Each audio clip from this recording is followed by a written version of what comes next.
guys, good evening sa lahat. Ayan, sana okay kayo lahat. So, isi-share ko lang po pala sa inyo na ganun pala yung pagkakukuha ka ng kontrata sa STC or Zain or Batelco. So, pag natapos na po yung kontrata nyo po doon, kasi sa akin ang kinuha ko ay postpaid. So, ngayon, yung aking kontrata ay natapos ng February end. So, dahil nga I keep it in my mind na ang kontrata ko is matatapos na siya ng end ng February. So I keep it in my mind na, sige, okay lang, kahit pupunta ako ng mga March 1 or 2, dahil end naman yung kontrata ko. So, kailangan ko lang naman ng presence doon para i-cancel siya. So, nung pumunta ako nung March 2, so, nagulat ako dahil continuous pa rin pala ang payment niyaan kahit canceled na yung, kahit end na yung kontrata mo, as long as hindi mo siya makancel doon sa branch, continue pa rin yung payment niya. So, yan, sa mga kababayan natin dito sa Bahrain, na hindi kayo aware dito, so sana makadagdag ako ng konting information sa inyo na kung kayo ay kumuha po ng mga postpaid, sa akin kasi postpaid lang kasi yun ako. I don't know if sa gadget if same din. So sa mga kumuha ng mga postpaid dyan, nang alam nyo ay magjo-due date na yung ano nyo, yung matatapos na yung kontrata nyo. So wag nyo nang palampasin yung next month ulit dahil talagang magbabayad pa ulit kayo ng isang buwan.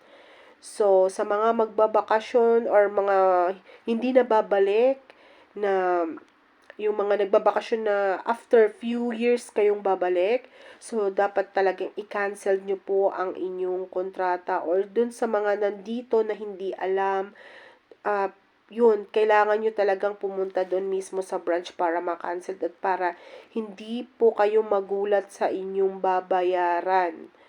Ayan. So, ayan guys, shinare ko lang po sa inyo yung aking experience para naman po kahit papano makapagbigay ako ng konting informasyon sa ating mga kababayan dito sa Bahrain. So, yun lang po yung nag-experience ko at sinashare ko lang po sa inyo na ganun pala yun. Ganun pala yun pagka hindi mo siya, kahit end of contract na, once na hindi mo pa talaga siya pinuntahan doon para i-cancel, talagang continue ang payment. So, ang nangyari sa akin is, bago mag-February end, nag-renew ako or kumuha ako ng panibagong broadband na pang-replacement ko doon kasi yun po ay package ko po kasing kinuha yun. So, kumuha ako ng panibago na which is mababa yung babayaran ko monthly. Kaso lang, yung pala, nalagpas nga ako ng March 2. So, bali dalawa yung internet. So, sayang yung pera natin. So, what to do yan? Kailangan natin siyang bayaran. So, doble ang aking internet sa bahay. So, ayan. So, sa mga kababayan natin ulit dyan, ayan, so careful kayo doon sa mga contract na ano, dapat alam nyo kailan kayo mag-i-end ng contract para po kayo ay alam nyo po kung kailan kayo pupunta doon.